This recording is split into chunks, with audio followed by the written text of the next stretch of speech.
அனைவருக்கும் நற்புலரி. 2023 மிகவும் சிறப்பாக அமைவதற்காக எடுக்கப்பட்ட புதிய முயற்சி. அது 2024 தொடர்கிறது. தினமும் காலை 5:27 6:15 மணி வரை நடைபெறும் இணையவழி இணைய பயிற்சி நற்புலரி. 9th sense train sense cancels வழங்கும் இந்த இணையவழி இணைய பயிற்சி ஒவ்வொரு மாதமும் ஒவ்வொரு தலைப்பு, ஒவ்வொரு நாளும் ஒவ்வொரு பயிற்றுனர். அந்த வகையில் இந்த மாதத்தின் தலைப்பு, இந்த மாதத்தின் முதல் நாள், டிசம்பர் மாதத்தின் முதல் நாள். இந்த தலைப்பை நம் தளத்திற்கு வழங்கிய இன்றைய நாள் பேச்சாளர், இன்றைய நாள் பயிற்றுனரே இன்று நமக்கு பயிற்சியை வழங்க இருக்கிறார். இன்றைய மாதத்தின் தலைப்பு உணவும் உணர்வும். இந்த மாதத்தின் இந்த தலைப்பின் கீழ் ஒவ்வொரு நாளுமே மிகச்சிறப்பாக தங்கள் கருத்துக்களையும் அனுபவங்களையும் வழங்கி இருக்கின்றன. அந்த வகையில் இன்றைய நாள் ஆளுமையை பற்றிய சிறிய அறிமுகம் இந்த பயிற்சியின் இறுதியில் பின்னோட்டத்திற்கு முன்பு வழங்கப்படும். தற்போது இந்த தளம் இன்றைய நாள் பயிற்றுனர் பேச்சாளர் JCHGF என் ரமேஷ் சார் அவர்களிடம் இந்த தளம் ஒப்படைக்கப்படுகிறது. Sir, this floor is yours. Please welcome sir. You can start sir. Thank you sir. நற்புலரி வணக்கம் அனைவருக்கும்.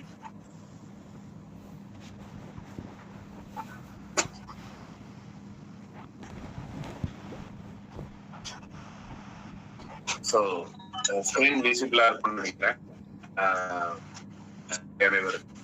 நற்புலரின் 71வது நிகழ்வு. ஒரு நற்புலரி ஸ்டார்ட் பண்ணி நேற்றையோட முதல் நிகழ்வு 700 ஒரு பெரிய இலக்கு தாண்டின பிறகு முதல் நிகழ்வு எனக்கு கொடுத்தது மிக பெருமை. இதோட இந்த மாசத்தோட முதல் நாளும் இன்னைக்கு சேர்ந்தது, ரெண்டுமே சேர்ந்த ஒரு விஷயம். ஸோ இந்த வாய்ப்பு கொடுத்த ஃபவுண்டருக்கும் மற்றும் அனைத்து நண்பர்களுக்கும் நன்றி. இந்த தலைப்பு, ஏதாவது ஒரு தலைப்பு நீங்க ஏதாவது சஜஸ்ட் பண்ணுங்கன்னு சொல்லும் போது எனக்கு தோணுனது இந்த உணவு பத்தி முடியுமா அப்படின்னு நம்ம சார்ட்ட கேட்கும் போது அக்செப்ட் பண்ணது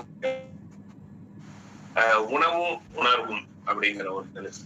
உணவு நம்ம உணர்வோடு சாப்பிட்டா உடல் நல்லா இருக்கலாம், உணவு எல்லாருக்கும் கிடைக்கணும்ன்ற உணர்வு இருக்கணும். அந்த மாதிரி பல உணர்வு கூட பண்ணலாம். ஒரு 30 நாள் இல்ல 365 நாளும் பேசினாலும் இது சம்பந்தமான பல விஷயங்கள் நம்மளால புரியாதான் இன்னும் கண்டினியூ ஆயிட்டு இருக்கு அப்படின்னு சொல்லலாம். உணவு மேல எனக்கு ரொம்ப ரொம்ப அபிமானம் உண்டு. என்னன்னா, ரொம்ப சாப்பாடுங்கிறது ரொம்ப ரொம்ப கஷ்டமான விஷயமா இருக்கும். ஒரு 40-50 வருடம் முன்னாடி எல்லாருக்குமே. நான் கொஞ்சம் வறுமையான ஒரு ஃபேமிலிங்கிறதுனால சாப்பாடு ரொம்ப டஃபா இருக்கும். 3 வேளை ரொம்ப பெரிய விருந்தெல்லாம் நம்மளால இன்னைக்கு இருக்கிற நிலைமையில, இன்னைக்கு நாங்க எப்படி இருந்தோம்னா அன்னைக்கு இருந்த நிலைமைக்கு ஒரு 10,000 மடங்கு நல்லா இருக்கும் அப்படின்னு நம்ம சொல்லலாம். இந்த அளவுக்கு கடவுள் நம்மள மேல கொண்டு வந்திருக்கிறாங்க. அதனால உணவு எனக்கு ரொம்ப கோபம் வர்றதுல ஒரே ஒரு விஷயம் என்னன்னா,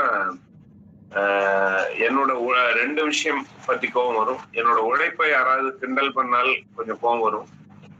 அது கூட இப்ப மாத்திட்டு இருக்கோம். ஆனா நான் மாத்திக்காத ஒரே விஷயம், உணவை யாராவது வீணடிச்சாங்கன்னா ரொம்ப ரொம்ப மினரல் கிடைக்கும் தெரியல.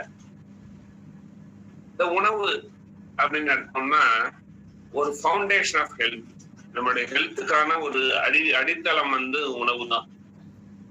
அதுல என்ன இருக்குனாக்கா, ஹெல்த்தி ஃபுட்டு, அன்ஹெல்தி ஃபுட்டு கொண்டு இடத்திலே தன்னான ஒரு டைட்டில் சாங் வரும். தாத்தா பாட்டிக்கு சாப்பாடு ஊட்டுற ஒரு இது வரும். அந்த காலத்துல சாப்பாடு மதிய உணவு கொண்டு போய் வயல்ல கொண்டு போய் கொடுத்து அவங்களும் உட்காந்து சாப்பிடுவாங்க. அந்த மாதிரி ஒரு சிஸ்டம் எல்லாம் இருந்தது. ஸோ ஒரு விருந்துனா நம்ம அம்மா பரிமாறி எல்லாரும் உட்காந்து சாப்பிட்ற, இலை போட்டு சாப்பிட்ற ஒரு பழக்கங்கள் இருந்தது. வெளியூர் போனோம்னா கையில சாப்பாடு எடுத்துன்னு போற பழக்கங்கள் இருந்தது.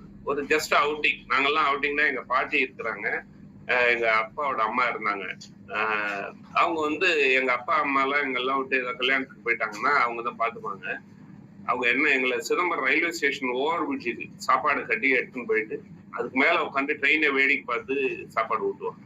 அது மாதிரி சிதம்பரம் சிவகங்கை குளம் எங்களோட ஊர் திருச்சி அரியூர் பக்கத்துல அன்பில் பக்கத்துல கொள்ளடக்கரையில உட்காந்து சாப்பிடுறது, இதெல்லாம் அவுட்டிங் சாப்பிடுறதுன்றது மிகப்பெரிய பொழுதுபோக்கா இருந்து எங்க போனாலும் சாப்பாடு கட்டின்னு போவாங்க. சோ கிட்டத்தட்ட நாங்க ஸ்டில் ஃபாலோவிங் தட். சோ அந்த கல்ச்சர்லாம் இல்லை, எங்க போனாலும் ஏதோ ஒன்று திண்டிவனம் பக்கம் போனா ஆரியாஸ், இங்க போனா தலப்பாக்கட்டு பிரியாணி அப்படின்ட்டு நிறைய இப்ப என்வி ஹோட்டல்ஸ் நிறைய ஆயிடுச்சு on the way. Nobody is preparing and taking. Even in கார்ல போகும்போது கூட, அந்த காலத்துல பஸ்லயே தூக்கின்னு போனோம், இப்ப கார்ல போனா கூட நம்ம எடுத்துன்னு போறதுக்கு we are not ready. Hotel ஒரு ஊருக்கு 1-2 ஹோட்டல் இருக்கும், இன்னைக்கு ஃபுல்லாவே ஜாஸ்தி ஆயிடுச்சு. நிறைய பிரான்சைஸ் அது இதுன்னு அதிகமாக ஆயிடுச்சு. இதெல்லாம் எங்க போயிட்டு இருக்கு அப்படின்னு பார்த்தோம்னா, இங்க ஹோட்டல் போறதுக்கு நமக்கு ரொம்ப கஷ்டம். இப்ப ஜொமேட்டோ, ஸ்விக்கி, மிகப்பெரிய படிச்ச பட்டதாரிகள் எல்லாம் கூட இதுல வேலை பார்க்கறாங்க. வீட்டுக்கே கொண்டு வந்து சப்ளை பண்ற சிஸ்டமா ஃபுட்டு மாறி இருக்கு. இன்னும் அதுக்கு மேல நேற்றுக்கு நம்ம தளத்துல ஃபவுண்டர் குறிப்பிட்டார்னு நினைக்கிறேன், பிஹெச்கே அப்படின்னு அந்த கே இல்லாத ஒரு பெரிய கம்யூனிட்டி வந்துச்சு. ஃபாரின்ல பசங்க எல்லாம் இருக்கிறாங்க, அப்பா அம்மா ஒரு பெரிய கேட்டட் கம்யூனிட்டியில கொண்டு வந்துட்டோம்னா சென்ட்ரலைஸ்ட் கிச்சன், ரூம்லயே கொண்டு வந்து தரா, இல்ல சென்ட்ரலைஸ்ல போய் சாப்பிடலாம், அந்த மாதிரி சிஸ்டமும் வந்துருச்சு. இது எங்க ஆரம்பிச்சதுன்னா பழையதுல ஆரம்பிச்சது. தி ஆர்ட் ஆஃப் மேக்கிங் பழைய சோறு அப்படின்னு யூடியூப் வீடியோ போடுற அளவுக்கு நம்மளோட ஃபுட் கல்ச்சர் எங்கேருந்து ஆரம்பிக்காம இப்படி வந்துச்சு. ஸோ அந்த காலத்துல ஸ்கூலுக்கு போயிட்டு வந்தா சாப்பிட்றதுக்கு ஸ்நாக்ஸ்னு என்ன கொடுப்பாங்க, ஏதாவது ஞாபகம் இருக்கா? ஏதாவது ரொம்ப பழமையா, இப்ப லேட்டஸ்டா ஜென்ரேஷன் இல்ல, 70s அந்த ரேஞ்சில பிறந்தவங்க எல்லாம் வீட்டுல சத்துமா உருண்டை கொடுப்பாங்க சார். சூப்பர் சூப்பர், சத்துமா உருண்டை. வேற சார்? பால் கொலக்கட்டை சாப்பிட்டுருக்கேன் சார். கொலக்கட்டை கொடுப்பாங்க. கொலக்கட்டை. சார் வந்து முறுக்கு, சீடை, இந்த மாதிரி விஷயங்கள் செஞ்சு வச்சுக்கிட்டு எல்லடை, இந்த மாதிரி விஷயங்கள் கொடுப்பாங்க. வேர்க்கடலை வறுத்து வச்சு தருவாங்க. ஒட்டுக்கடலை, வேர்க்கடலை. ஸ்கூலுக்குள்ள ஒரு ஸ்நாக்ஸ் சாப்பிடுவோம், ஞாபகம் இருக்கும்னு நினைக்கிறேன். புளியாங்கொட்டையை ஊற வச்சு உப்புல ஊற வச்சு கொண்டு வருவாங்க ஸ்நாக்ஸ். இன்னைக்கான பசங்களுக்கு ஸ்நாக்ஸ் தனியா ஸ்நாக்ஸ் பாக்ஸ் அப்படின்னு வச்சு கொடுக்குறோம். எங்க பசங்களுக்கே ஸ்டார்ட் பண்ணிட்டோம் நாங்க.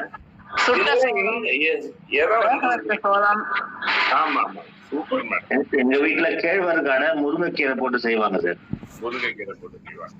சோ இந்த மாதிரி ஸ்நாக்ஸ்னாலே ஒரு நல்ல ஒரு டேஸ்டான ஒரு சத்தான பொருளா கொடுத்த காலங்கள் என்ன ஆயிடுச்சுனாக்க, அதுக்கப்புறம் ஸ்கூல் வாசல்ல நாரி மிட்டாய் எல்லாம் இருக்கும், அவ்வளவுதான் இருக்கும். இது எங்க போயிடுச்சுனாக்க, chips, Rasna, noodles, 2 minute noodles வந்த உடனே பசங்க எல்லாம் அடிமை. நம்மளே கொஞ்ச நாள் அடிமையாக பார்த்தோம் அதுல. ஏன்னா அந்த மசாலா பாத்தீங்கன்னா அப்படி இருக்கும். இன்னைக்கு மசாலா உடனே ஒரு பாப்கார்ன் ஒரு 50 ரூபா 100 ரூபாய்க்கு வாங்கிட்டு அதுல கொட்டுறானு பாருங்க, பார்த்து அதை குலுக்கி எடுத்துட்டு போய் அதுக்கு வயிற்றுல போய் என்ன பண்ணணும்னே நமக்கு தெரியல. சோ இதெல்லாம் எங்க நோக்கி போயிடுச்சு அப்படின்னாக்க, இந்த ஒபிசிட்டி அப்படிங்கிற ஒரு விஷயங்கள் வந்துச்சு. இன்னும் இந்த ஃபுட்டோட இது கல்ச்சர் எங்க போயிடுச்சுன்னா, மிட் நைட் பிரியாணி 3:30 மணிக்கு, நைட்டு 1 மணிக்கு. இந்த 3 போட்டோவும் வேற வேற ஊர்ல எடுத்த போட்டோஸ். ஒண்ணு வந்து சென்னை, ஒண்ணு திருச்சி, ஒண்ணு பெங்களூர், எல்லா இடத்துலயும் வந்துச்சு. உங்க ஊர்ல கூட இன்னும் கொஞ்ச நாள்ல வந்துடும். மிட் நைட்ல பிரியாணிங்கிறது ரொம்ப ரொம்ப ஹாட்டான ஃபுட்டு. அதுவும் பர்டிகுலரா என்வி பிரியாணி எல்லாம் ரொம்ப கடினமா இருக்கும் செரிக்கிறதுக்கு. பகல்ல சாப்பிட்டாலே ராத்திரிக்கே நமக்கு வயிறு மதமதான் இருக்கும்னு சொல்லுவாங்க. ஆனா ராத்திரியில சாப்பிட்டுட்டு காலைல 11-12 வரைக்கும் தூங்கிட்டு ஹெல்த் எங்க போகும்னு எனக்கு தெரியல. ஸோ சிம்பிளான இந்த மாதிரி ஹைஜீன் இல்லாத இந்த பூரியெல்லாம் இப்ப என்னைக்கோ ஒரு நாள் பூரியை பொரிச்சிருப்போம், அதை இன்னைக்கு பேகா வந்து உடைச்சு அதை நம்ம டேஸ்டா வாயில போட்டு நிறைய ஃபுட் சிஸ்டம் ஃபுல்லாவே மாறிக்கிட்டே இருக்கு. இதெல்லாம் என்ன ஆகுது, எங்க போயிட்டு இருக்கு அப்படின்னு பார்த்தோம்னாக்க, சில்லி பரோட்டா. இந்த ஃபுட்டை பத்தி நான் அந்த கட் ஹெல்த்தை பத்தி பார்க்கும்போது அவங்க சொன்ன விஷயம், நம்மளுடைய சாம்பாரோ ரசமோ நம்மளுடைய உணவு முறைகள்ல இருக்கிறது எல்லாமே போகும்போது அது ஆட்டோமேட்டிக்கா உள்ள அந்த குழாய் வழியா போயிடுமா. பட் இந்த மாதிரி ஃபுட் எல்லாம் என்ன ஆகும்னா, அதுக்கு கூட ஏதாவது போட்டாதான், லூப்ரிகன்ட் போட்டாதான் உள்ள போய் சேருமா. அதுக்குதான் பாத்தீங்கன்னா ஃப்ரீயா ஆஃபர் கொடுத்துருவோம் கையில. இந்த மாதிரி ஐட்டங்கள் சாப்பிடும்போது பக்கத்துல கேன், அந்த பிராண்டு தெரிய வேணாம்னு மறைச்சிருக்க, ஸோ இந்த மாதிரி இப்ப சிக்கன் ஃப்ரை பப்பர் என்னமோ சொல்றோம், அது பேர்லாம் எனக்கு தெரியல. ஸோ இன்னொன்னு என்ன சார், ஷர்மாவா, ஒரு ஷவர்மா சாப்பிட்டு நிறைய பேர் இறந்து போயிட்டாங்க. அந்த மாதிரி கோழிய வந்து பெரிய அனல் அப்படியே சுத்திட்டே இருக்கும். நம்ம எனக்கு பார்க்கும் போதெல்லாம் அந்நியன் கருட புராணத்துல ஆளை போட்டு பொரிப்பாங்க அப்படின்ட்டு, அந்த மாதிரி எல்லாம் தந்தூரி சிக்கன் சார். அந்த மாதிரி எல்லாம் நிறைய இன்னைக்கு ரோட் சைடு பெரிய பெரிய ஹோட்டல்ஸ் எல்லாமே வந்துருச்சு. நம்மளோட ஃபுட் எடுக்கிற என்வினாலே இந்த மாதிரி பெரிய பெரிய பண்டிகைகளை மட்டும்தான் வீட்டுல செய்வாங்க. இதெல்லாம் தினசரி என்வி சாப்பிடுற ஒரு கலாச்சாரங்களும் வந்துருச்சு. இதெல்லாம் எங்க போகுதுன்னா 440 கலோரி வரும் ஒரு வெஜிடேரியன் ஃபுட்டே. இந்த மாதிரி சீஸ் கீஸ் எல்லாம் போட்டு 440 கலோரி. இது பாத்தீங்கன்னா 380 கலோரி. கலோரி சார்ட் பாத்தீங்கன்னா ஜங்க் ஃபுட் ஒரு பக்கம் பாத்தீங்கன்னா இவ்வளவு கலோரி. ஹெல்த்தி ஃபுட் பாத்தீங்கன்னா salad, lean beef, egg, veg எல்லாம் பாத்தீங்கன்னா ரொம்ப ஒரு கம்மியான கலோரிஸ் இருக்கு. ஜங்க் ஃபுட்ல பாத்தீங்கன்னா கேலரிஸ் வந்து அதிகம். ஏன் இந்த கேலரி என்ன பண்ணுது அப்படின்னு பார்த்தோம்னா, ஒரு மனுஷனுக்கு ஒரு அடல்ட்டுக்கு கேலரி ஒரு சார்ட் நம்ம கூகுள்ல பண்ணி பாத்தீங்கன்னா தெரியும். மிகப்பெரிய வேர்ல்டு ஹெல்த் ஆர்கனைசேஷனே வெளியிட்டு இருக்கிறாங்க. அவங்க சொல்றது பாத்தீங்கன்னா ஆவரேஜ் ஒரு மேலுக்கு ஒரு நாளைக்கு 2000 கேலரி போடும். எல்லா வேலையும் காபி டீ எல்லாமே சேர்த்து. நல்ல ஒரு செடன்ட்ரி சும்மா உட்காந்து இருக்கிற வேலைகள் செய்யறவங்க, ஆக்டிவா இருக்கிறவங்களுக்கு தான் 2800 கலோரி வரைக்கும் தேவைப்படுது அப்படின்னு சொல்றாங்க. ஒரு 50 வயசுக்கு மேல இருக்கிறவங்களுக்கு. இப்ப என்னன்னா 50, 60ன்னு இல்ல, இப்ப சின்ன வயசுலயே பசங்க இது எல்லாமே ஜங்க் ஃபுட் சாப்பிட ஆரம்பிக்கும் போது என்ன ஆகுதுன்னா உடம்பு வந்து ஹெல்த் இஷ்யூஸ் வருது. இந்த கலோரி நம்ம இவ்வளவு போனா என்ன அப்படின்னு நம்ம கேட்கிறோம். அது ஓபிஸா வெளிப்படுது. ஒரு இட்லியோட கேலரி வந்து 33 கேலரியா. ஒரு வேலை சாப்பிடுறோம், ஒரு 5 இட்லி சாப்பிடுறோம்னா 164 கேலரி. அதை எரிக்கிறதுக்கு நம்ம என்ன பண்ணணும்னா 1 மணி நேரம் 12 நிமிஷம் வாக் பண்ணணுமா, 20 நிமிஷம் ஜாகிங் போகணுமா, இல்லாட்டி 20 நிமிஷம் சைக்கிள் ஓட்டணுமா, இல்லாட்டி 1/2 மணி நேரம் ஸ்விம் பண்ணணுமா. இதெல்லாம் நடக்குமா? நம்ம எதுவுமே பண்றது இல்லை. எல்லாம் கேலரி உள்ள போறது. ஆனா எதுவும் பிசிக்கல் ஆக்டிவிட்டி நம்ம எல்லாருக்குமே குறைஞ்சு போயிடுச்சு இல்லையா? சோ இது நம்ம 14 கீழ்கணக்கு நூல்கள்ல வந்து ஆசார கோவையில சொல்லியிருக்காங்க எப்படி சாப்பிடணும்னு சொல்லி. என்னென்ன சாப்பிடணுங்கிறது சொல்லியிருக்கான், எப்படி சாப்பிடணும்னு சொல்லிருக்காங்க. நான் ஒரு 2-3 பாடல்கள் மட்டும் பார்த்தேன். அதுல பாத்தீங்கன்னா, நீராடி கால் கழுவி வாய்ப்பூசி மண்டலம் செய்து உண்டாரே எனப்படுவார், அல்லாதார் உண்டார் போல் வாய்ப்பூசி செல்வர், அது வெறுத்து கொண்டார் அறக்கத்து. என்ன சொல்றாங்கன்னா, குளிச்சுட்டு தான் சாப்பிடணும். குளிச்சுட்டு கை கால் கழுவிட்டு வாயெல்லாம் வாஷ் பண்ணிட்டு அப்ப சாப்பிட்றவங்க தான் சாப்பிட்றவங்க. இல்லாதவங்க என்னன்னாக்க அறக்கரை வந்து அவங்கள ஏத்துக்கிற மாதிரி. அறக்கரைன்னு இவங்க சொல்றது நோயை சொல்றாங்க. சோ நம்ம பல பேர் வந்து காலம்பரை எழுந்து பிரேக்ஃபாஸ்டே எடுக்கிறது கிடையாது. லஞ்சுக்கு முன்னாடி தான் குளிக்கிறாங்க. இல்ல சில பேர் டின்னருக்கு முன்னாடி குளிக்கிற ஆளும் இருக்கு. சோ உண்ணுங்கால் நோக்கும் திசை கிழக்கு கண்ணமயர்ந்து தூங்கான் துளங்காமை நன்கு யாண்டு பிரிதியாகும் நோக்கான் உரையான். இது என்ன சொல்றாங்கன்னா, கிழக்கு நோக்கி சாப்பிடணும், தூங்கிட்டு இருக்கும்போது சாப்பிடக்கூடாது. இதெல்லாம் நம்ம அந்த மாதிரி நிறைய விஷயங்கள் ஆசார கோவையில சொல்றோம். இன்னொன்னு சொல்றான், கிடந்து உண்ணார், படுத்துக்கிட்டே சாப்பிடுறது, நின்று உண்ணார், நின்று சாப்பிடக்கூடாது, வெளியிடையும் உண்ணார், வெளியில பல பேர் பார்த்து சாப்பிடக்கூடாது, சிறந்து மிக உண்ணார், ரொம்ப பிடிக்குதுன்னு நிறைய சாப்பிடக்கூடாது, கட்டில் மேல் உண்ணார், கட்டில் மேல உட்காந்து சாப்பிட, அந்த மாதிரி சாப்பிடணும், இல்லாட்டி சாப்பிடாம இருன்னு சொல்றோம். சோ பல பாடல்கள் இருக்கு. அந்த மாதிரி பதார்த்த குண சிந்தாமணின்னு ஒண்ணு இருக்கு. இந்த சாப்பாடை பத்தி பேசும்போது, ராத்திரி சாப்பிட்ட உடனே ஒரு 100 அடி உலாவிட்டு வந்து தூங்குறவங்களுக்கு இந்த சாப்பிட்டதோட இருக்கிற பிரச்சனைகள்லாம் வராம நல்லா ஜீரணங்கள் வரும் அப்படின்னு சொல்றாங்க. நிறைய பாடல்கள் இருக்கு. ஹெல்த்தி டயட்ஸ் அப்படின்னு சொல்லும் போது எப்படி சொல்றாங்கன்னா, 4 ஃபேக்டர் சொல்றாங்க. ஒண்ணு அடிக்குவேட், போதுமானதா இருக்கணும். அதாவது அரை வயிறு சாப்பாடு, 1/4 வயிறு தண்ணி, இன்னொரு 1/4 வயிறு வந்து கம்முன்னு இருக்கணும், ஒண்ணு இருக்கக்கூடாது, பிளாங்க் ஸ்பேஸா இருக்கணும்ன்றாங்க. பேலன்ஸ், சமச்சீரான உதவும். நம்ம சொல்ற புரோட்டீன், ஃபேட்டு, அந்த மாதிரி விஷயங்கள் எல்லாம் சமச்சீரா இருக்கணும். மிதமான, மாடரேட்னா ரொம்ப காரமா ரொம்ப ஸ்வீட்டா அப்படி இல்லாம மாடரேட்டா இருக்கணும். டைவர்ஸ், வெவ்வேறு வகைகளான ஃபுட் எடுக்கணும்ன்றாங்க. நம்ம கிரைன்ஸ், அரிசி, பழங்கள் எல்லாமே மிக்சடா இருக்கணும் அப்படின்ற மாதிரி சொல்றாங்க. நம்மளோட சாப்பாடு வகைகள் அந்த மாதிரிலாம் இருந்தது. இந்த உணவு என்னென்னலாம் பண்ணும் அப்படின்னாக்க ப்ரிவென்டிங் டிசீசஸ், உணவே மருந்து இல்லை நம்ம ஆரம்பிச்சோம் இல்லையா, டிசீஸை ப்ரிவென்ட் பண்ணுது. கம்மியா சாப்பிட்டாலும் டிசீஸ், அதிகமா சாப்பிட்டாலும் டிசீஸ், சாப்பாடு இல்லாமலும் இருந்தாலும் disease. Mental health and food, mental ஹெல்த்துக்கும் ஃபுட்டுக்கும் சம்மந்தம் இருக்கு சொல்றாங்க. நமக்கு எல்லாமே தெரியும், சில இதெல்லாம் நெகட்டிவ் ஃபுட்டுன்னு சொல்லுவாங்க, விரத நாட்கள்லாம் அதை தவிர்க்க சொல்லுவாங்க. நம்ம மென்டல் ஹெல்த்தை பாதிக்கப்படுற ஃபுட்டும் இருக்கு அப்படின்றாங்க. ஃபுட் அண்ட் இம்யூனிட்டிக்கும் சம்மந்தம் இருக்கு. நம்மளுடைய நோய் எதிர்ப்பு சக்தி வந்து ஃபுட்டு நிறைய வெஜிடேரியன், வெஜிடபிள்ஸ் நிறைய எடுக்க இம்யூனிட்டி பவர் இம்ப்ரூவ் ஆகும் அப்படின்னு சொல்றாங்க. வெயிட் மேனேஜ்மெண்ட்டுக்கு ஃபுட்டு ரொம்ப ரொம்ப யூஸ்ஃபுல்லா இருக்கு. நம்ம அண்டர் வெயிட்டும் இருக்கக்கூடாது, ஓபீஸும் இருக்கக்கூடாது அப்படி சொல்றாங்க. ரொம்ப நீண்ட நாள் வாழறதுக்கு, ஏஜிங் ப்ராசஸ் குறைக்கிறதுக்குமே ஃபுட்டுல வந்து வழிவகைகள் இருக்கு. ரொம்ப நிறைய இருக்கு, படிக்கிறதுக்கு நிறைய இருக்கு. இப்போ வரப்போற மீதி 29 பேரும்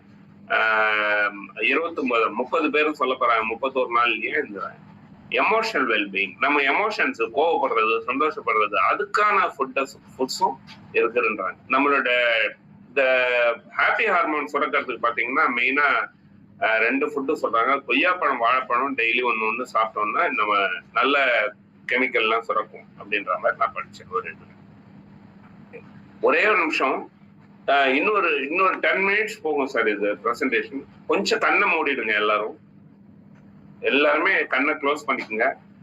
நீங்க சாப்பாடு இல்லாம பட்னியாக இருந்த உங்களோட அனுபவங்கள் இருந்தா 1-2 பேர் மட்டும் ஷேர் பண்ணி. சாப்பாடு இல்ல சார், அடுத்த வேலைக்கு சாப்பாடு கிடையாது அப்படின்னு பினான்சியலா பட்னியாக இருந்த சூழல் இருந்திருக்கா? யாராவது 1 or 2 பீப்புள்ஸ் சொல்லலாம் சார்.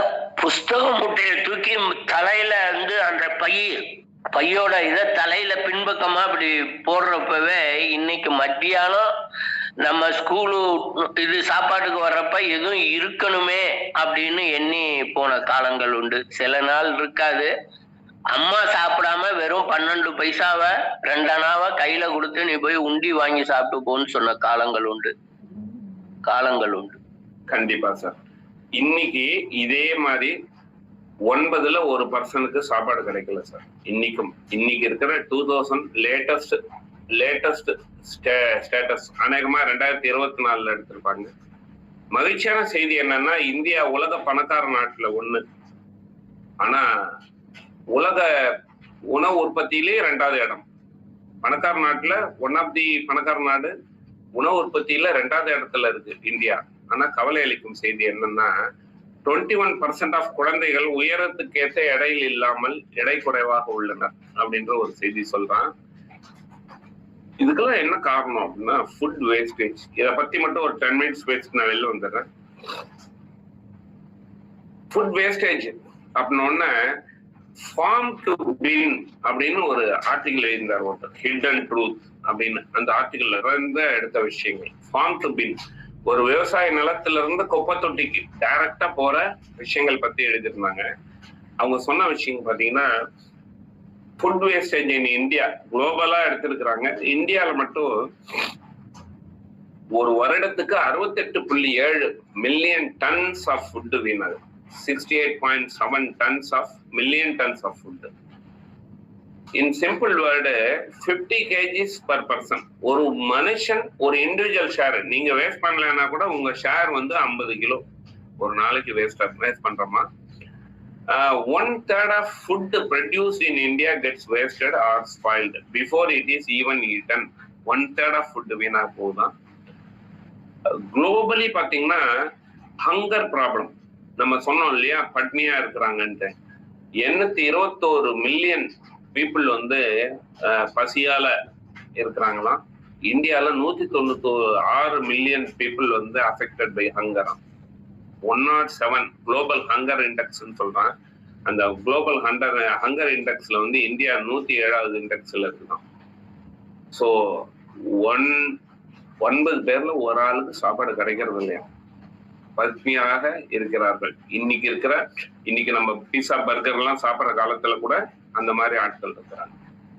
நம்ம பாத்தீங்கன்னா கிரெயின்ஸா 12%, மாமிசமா 12%, டைரி பால் சம்பந்தப்பட்ட product 17%, fruits 28%, sea foods 33%, 30 to 40% of food வந்து வீணடிக்கிறோம் அப்படின்னு சொல்றாங்க. இதனால என்ன ப்ராப்ளம், எக்கனாமிக் லாஸ் அப்படின்னு பாத்தீங்கன்னா 40% of food wasted, 92,000 crores per year வர்த்தி ஃபுட் வீணாகுது. இது நான் வந்து ஒரு 10 வருடம் முன்னாடி இருக்கும்போது 50,000 crores இருந்தது. 1% ஆஃப் ஜிடிபி இதனால waste ஆகுதான். 55 kg per person per year அப்படின்ற விஷயங்கள் சொல்றாங்க. அதோட நம்ம தேவையற்ற கார்பன் உமிழ்வும் இதெல்லாம் வருதுன்றான். நம்ம ஃபுட்டை குப்பைக்கு போற ஃபுட்டையும் அதனால வர கார்பனும் வெளில போகுது, குளோபலையும் பாதிக்குதுன்றாங்க. என்னத்தினால இது வருது அப்படின்னாக்க, உணவை பத்தி நம்ம இவ்வளவு நேரம் பார்த்தோம், உணர்வை பத்தி பார்ப்போம். ஒரு இட்லி அப்படின்னா அதோட பிரைஸ் வந்து 5 ரூபாயா இருக்கும் பிரைஸ் அப்படின்னா. பட் வேல்யூ அப்படின்னா ஒரு உயிர் காக்கும் விஷயமாக இருக்கு. ஒரே ஒரு இட்லி ஒரு வாரம் ஒருத்தனோட உயிரை காப்பாத்தி பிடிச்சிக்கும். ஒரு இட்லின்னு பார்க்கும்போது அதுக்குள்ள பல விவசாயிகளோட உழைப்பு இருக்கு, அந்த அதை அறுவடை செய்யற ஆளோட உழைப்பு இருக்கு, அதை மூட்டை கட்டி லாரியில கொண்டு வந்து நம்ம ஊர்ல சேர்க்கிற லாரி டிரைவரோட உழைப்பு இருக்கு, கடைக்காரரோட உழைப்பு இருக்கு, நம்ம வீட்டு அம்மாவோட உழைப்பு இருக்கு. ஆனா அந்த இட்லியை எப்படிதான் நம்ம தூக்கி போடுவோம் அப்படின்னு நமக்கு தெரியாது. அந்த வேல்யூ அப்படிங்கிற விஷயங்கள், பிரைஸ்னா நம்ம அந்த பொருளை வாங்குறதுக்கு கொடுக்குற அமௌண்ட் வந்து பிரைஸ், அது நமக்கு என்ன கொடுக்குதோ அது பேர் தான் வேல்யூன்னு சொல்லுவாங்க இல்லையா. ஸோ அந்த மாதிரி அந்த வேல்யூவான விஷயங்கள் நம்ம இதை பத்தி என்ன பண்ணலாம், அப்படி என்னென்ன காசஸ், ஏன் வேஸ்ட் பண்றோம் அப்படின்னு பார்த்தோம்னா, நிறைய போஸ்ட் ஹார்வெஸ்ட் லாசஸ் சொல்றாங்க. ஒரு அறுவடை பண்ணிட்டு அதை ஸ்டோர் பண்றது, இப்ப எல்லாம் ஸ்டோர் பண்ணி வைக்கும்போது சரியான ஸ்டோரேஜ் இல்லாதனால வீணா போற விஷயங்கள், அவேர்னஸ் கிடையாது. இந்த மாதிரி வேஸ்ட் பண்ணக்கூடாது அப்படின்ற பல பேருக்கு நம்ம ஈவன் நம்ம சைல்டுக்கு அந்த அவேர்னஸ் நம்ம கிரியேட் பண்ண வேண்டியதுதான் இந்த மாசத்தோட நம்மளோட கடமையா இருக்கலாம். தி பிக் ஃபேட் வெட்டிங்ஸ், பெரிய ஃபங்க்ஷன்ஸ், பயங்கரமா 15 ஐட்டம் 100 ஐட்டம் அப்படி போட்டு என்ன வேணாலும் போடலாம், ரொம்ப பிக் ஃபேட் வெட்டிங் ஃபங்க்ஷன்ஸ். ஆனால் அதுல வேஸ்ட் ஆகிற ஃபுட்டு பாத்தீங்கன்னா கிட்டத்தட்ட 1/3 ஃபுட்டு வீணாகுதான். அட்லீஸ்ட் நம்ம மேரேஜ் பிளான் பண்ணும் போதே அந்த மீந்ததுன்னா அதை யார்கிட்ட கொடுக்கலான்றதையும் சேர்த்து நம்ம பிளான் பண்ண வேண்டிய அவசியம் இந்த நேரத்துல இருக்கு. லேக் ஆஃப் கைடன்ஸ், எப்படி பண்ணணும்னு நமக்கு தெரியாது. என்னால முடிஞ்ச கைடன்ஸை இதுக்கு பின்னாடி கொடுக்குறேன். ஸ்பைஸ்ன்னு ஒரு அமைப்பு இருக்கு, கோயம்புத்தூர் பேஸ்டு. அவங்க இந்த ரோட்டரியோட சேர்ந்து எங்கெங்கெல்லாம் ஃபுட்டு வேஸ்ட் ஆகுதோ கொண்டு போய் எல்லாத்தையும் கொண்டு போய் சேர்க்கிற ஒரு அமைப்பு. அது மாதிரி ஐஎம்இட்டுன்னு ஒரு ஃபேத்திமா அப்படின்னு ஒரு இஷா ஃபேத்திமான்ட்டு ஒரு டென்டிஸ்ட், அவங்க அங்கங்க இந்த மாதிரி ஃப்ரிட்ஜ் எல்லாம் வச்சாங்க வீணார ஃபுட் எல்லாம் கொண்டு வந்து சேர்க்கறதுக்கு. பட் அந்த திட்டமும் இப்போ சரியா ஒர்க் பண்ணல. ஸ்ட்ரீம்லைனிங் தி சப்ளை செயின், நம்ம விவசாய நிலத்துல இருந்து வந்து சேர்ற சப்ளை செயின்ல வர ப்ராப்ளத்தினால அதை கண்ட்ரோல் பண்றது மூலமா கண்ட்ரோல் பண்ணலாம் வேஸ்டேஜா. எக்ஸஸ் ஃபுட்டை எப்படி மேனேஜ் பண்ணணும், நம்ம வீட்ல இருந்து ஸ்டார்ட் பண்ணணும். எது ஸ்டார்ட் பண்ணாலும் வீட்ல இருந்து, கவர்மெண்ட் மேல சொல்லக்கூடாது. கவர்மெண்ட் பாலிசி சீம் பண்ணாம இந்த ஃபுட் வேஸ்டேஜை குறைக்கலாம் அப்படின்னு சொல்றாங்க. என்னால முடிஞ்ச 6 பாயிண்ட மட்டும் சொல்லி நான் விடைபெறுகிறேன். நம்ம என்ன பண்ண முடியும் அப்படின்னு பாத்தீங்கன்னா, 1 ஒரு 7 பாயிண்ட் தான். இருப்பதை எண்ணி தாராளம் செய்யாமல் தேவையான உணவு மட்டும் தயார் பண்ணலாம். நம்ம வீட்ல இருந்து ஸ்டார்ட் பண்ணலாம் சார். ஃபுட் வேஸ்டேஜ் வந்து நம்ம வீட்டுல இருக்கு. நமக்கு இன்னைக்கு 2 பேர் தான் இருக்கிறோம் வீட்டுல. நான் ஒரு 4 இட்லி சாப்பிடுவேன், ஒய்ஃப் ஒரு 3 இட்லி சாப்பிடுவாங்க. 7 இட்லி தான் எங்க வீட்டுல தயார் பண்ணுவோம். நாங்க 1 கூட எக்ஸ்ட்ரா பண்ண மாட்டோம். ஸோ அந்த மாதிரி நம்ம தேவையான ஃபுட்டை மட்டும் தயார் பண்ணலாம், வாங்கலாம். எந்த வேணாலும் நம்ம நிறைய இருக்கு, பணம் நம்மகிட்ட நிறைய இருக்கு. ஆனா நிறைய பேருக்கு சாப்பாடு இல்லை. அதை நம்ம நினைச்சுக்கணும் எப்போ ஃபுட்டு வாங்கும் போதும். வீட்டுல எல்லாரும் ஒரே நேரத்துல சேர்ந்து சாப்பிடலாம், அது ஒரு முக்கியமான டெக்னிக்கா வச்சுக்கலாம். சேர்ந்து சாப்பிடும்போது ஃபுட்டு வேஸ்ட் ஆகாது. அந்த காலத்துல பாத்தீங்கன்னா ஃபுட்டு எக்ஸ்ட்ரா பண்ணுவாங்க. சாப்பாடுல தண்ணி ஊத்தலாமா, கடைசி பஸ் வரல, வந்த பிறகு தண்ணி ஊத்தலாம் அப்படிம்பாங்க. எல்லாம் யாருக்காவோ சேர்த்துலாம் சமைப்பாங்க. ஏப்பா வீட்டுல சாப்பாடு இருக்கு, ஒரு எட்டு சாப்பிட்டு போ அப்படிம்பாங்க ரோட்ல போறவங்கள, வெளியில இருக்கிற பாட்டி. இதெல்லாம் அந்த காலத்துல இருந்தது. இப்ப யாரும் வந்து சாப்பிடவும் தயாராக இல்ல, யாரும் கொடுக்கவும் தயாராக இல்ல. ஆனா நமக்காக மட்டும் தயாரிக்கிற ஃபுட்டை அட்லீஸ்ட் அதை நம்மளால மேனேஜ் பண்ண தெரியலன்னா நம்ம பெரிய பெரிய மேனேஜரா இருந்த என்ன யூஸ் இல்லையா. சோ அந்த காலத்துல ராபிச்சக்காரன் ஒருத்தர் வருவாங்க 9 மணிக்கு. இப்ப அவரெல்லாம் வரதில்லை. அவங்க எல்லாம் பணக்காரன் ஆயிட்டாங்கன்னா இல்ல ஆகல. ஏன்னா அவங்களுக்கு கொடுக்குற ஃபுட் எல்லாம் ஃப்ரிட்ஜுக்குள்ள வச்சிடறோம். நம்ம காலம்பரை ராப்பிச்சரோல நம்ம எடுத்துட்டு காலம்பரை சாப்பிட்டுறோம். ஸோ வீட்டுல அனைவரும் ஒரே நேரத்துல சாப்பிட்டு நம்ம ஃபுட் வேஸ்டேஜை மீறாம பாத்துக்கலாம். ஷேர் பண்ணி சாப்பிட்டு ஒரு ரெஸ்டாரண்ட் போறோம், உணவை முடிக்கவில்லை என்றால் பேக் பண்ணி கொண்டு வந்துடலாம். இன்னைக்கெல்லாம் கொடுக்குறாங்க. இன்னைக்கு காஸ்ட்லியா ஒரு நான் 30 ரூபா தான். அவன் கத்திரிக்காய் சாம்பார் வச்சு சாப்பிட மாட்டேங்கிறான். நம்ம பாவக்காய் சாம்பார் வச்சு சாப்பிட மாட்டேன். எங்க வீட்டுல தனி ஃபுட்டு சமையல் அந்த கிடையாது. இன்னும் நிறைய பேர் வீட்டுல ஃபாலோ பண்றேன். பசங்களை சின்ன